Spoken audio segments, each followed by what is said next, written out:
Lize lokhu liyikhethe njalo inkosi enkulu yeshua amashiya uyayahuwe umvelinqangi ushembe phakathi amen.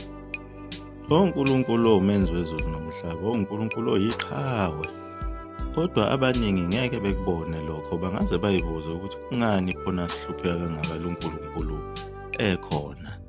Ngenxa yokuthi thina lo nkulunkulu asimthandi futhi asiyigcini imiyalo yakhe. Ingakho engeke azasisize nje, ngoba sithanda ukulandela onkulunkulu bakwezinye izizwe, njengoba like lachaza igumgedlela ekhathini ezedlule kwezinye iziqephu esesidlule kuzona. Konke esikwenzayo kuyamcasula lo nkulunkulu. Kodwa ngalesi sikhathi sakhe uCetshwayo, uNkulunkulu wayebuye acasuke ngoba wayecasulwa yile mithi lena babeyisebenzisa, babengamethembile ngokuphelele.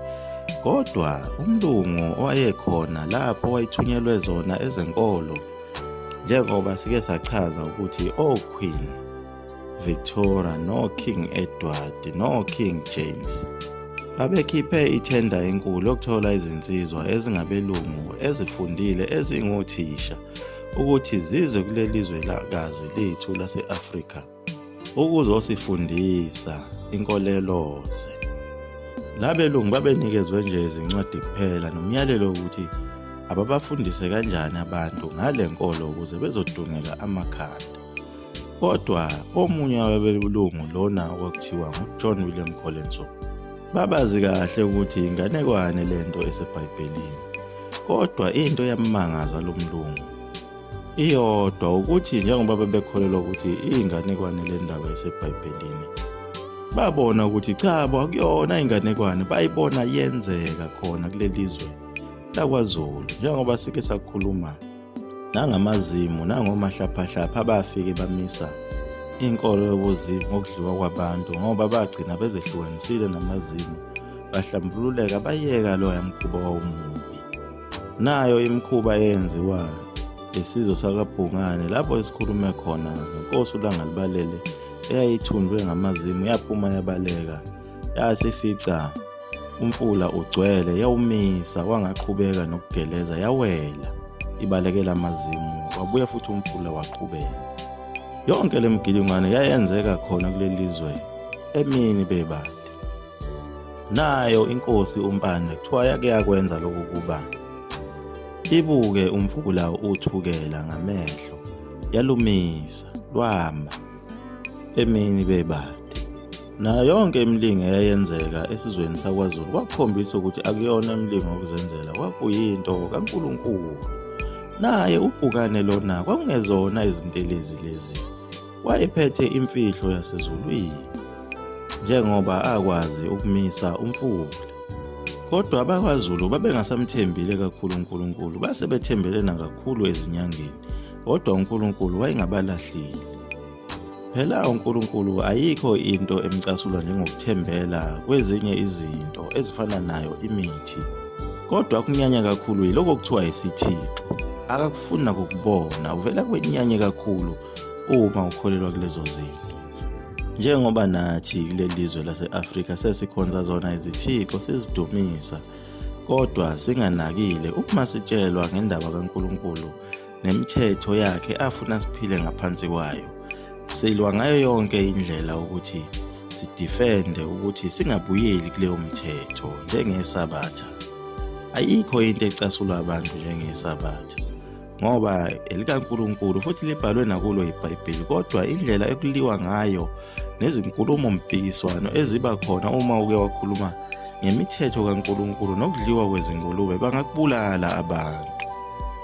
uJohn William Colenso lona owayefike naye ethi uzokhohlisa laba bantu waba nesihawu uma esebukisisa kahle ukuthi hayi, iBhayibheli leli aliyona inganekwane, kodwa likhuluma ngabantu ababephila kulo mhlaba abasekhona, njengoba sike sachaza ukuthi bona abantu abamnyama lawa iwona lamaJuda lawa ayephila ngalesa sikhathi ayefihliwe kulelizwe lakwaZulu.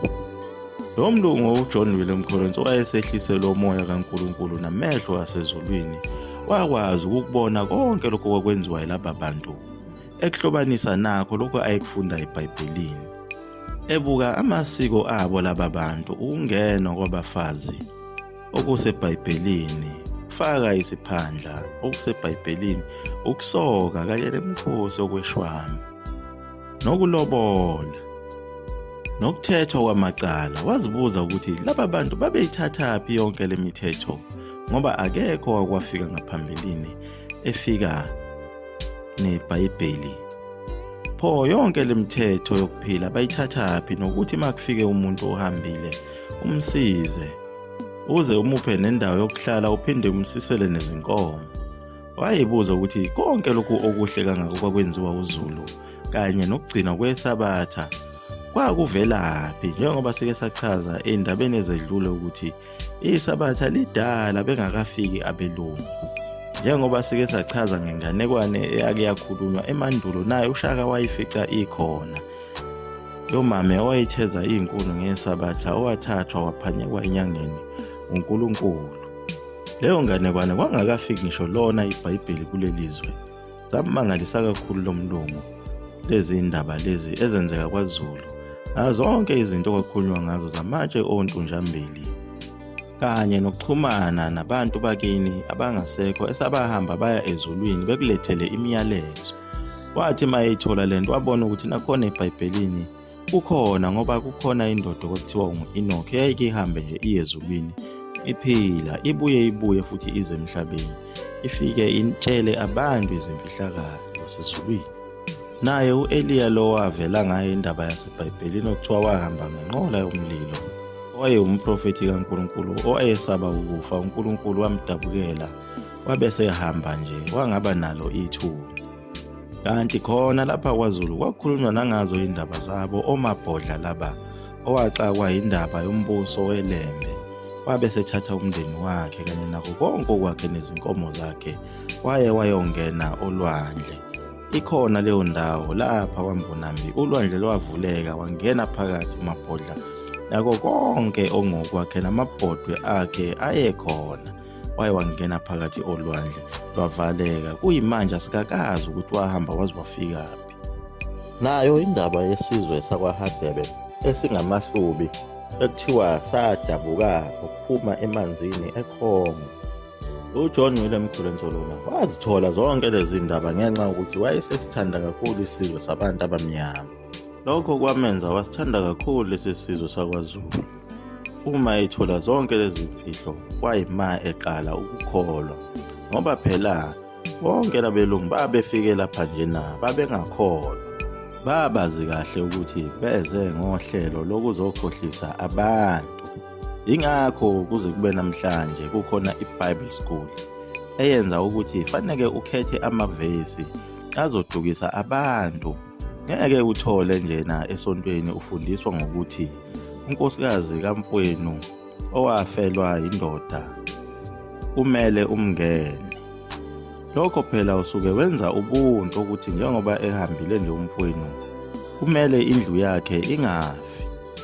Ingakho futhi lenkolo ingasikhuthazi isithembu, ngoba bafuna abantu behlupheke, imali yendoda idliwe ngumfazi oyedwa, abanye abafazi bese bedayisa ngemizimba. Ukube abantu abasukanga kule nkolo kaNkulunkulu ngabe akekho umuntu ohluphekayo.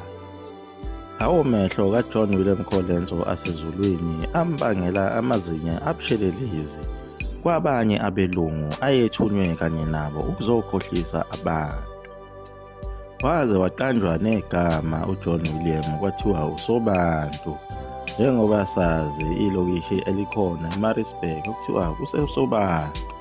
Kwenzeka konke nje lokhu isilo Cetshwayo sicashile, ngoba Amangisi lawa ayasifuna njengoba ekade efuna udingana. Akekho noyedwa okhulumayo ukuthi isilo lesi sifihlwe kuphi lapho esifihlwe khona. Asazi ukuthi ubani ongenwa yilo sathane ukuthi adayise lesi siqhwaga sasezulwini lapho esicashe khona. Kodwa sizothola ngokuzayo, ngoba seliyaguqa lapho ngegumgedlela mzukulu wamafutha omgovu uduyi intombi nesoka. umakhuluskopu ungenzani, imali yami igcwele isikhwama phakade. Amen.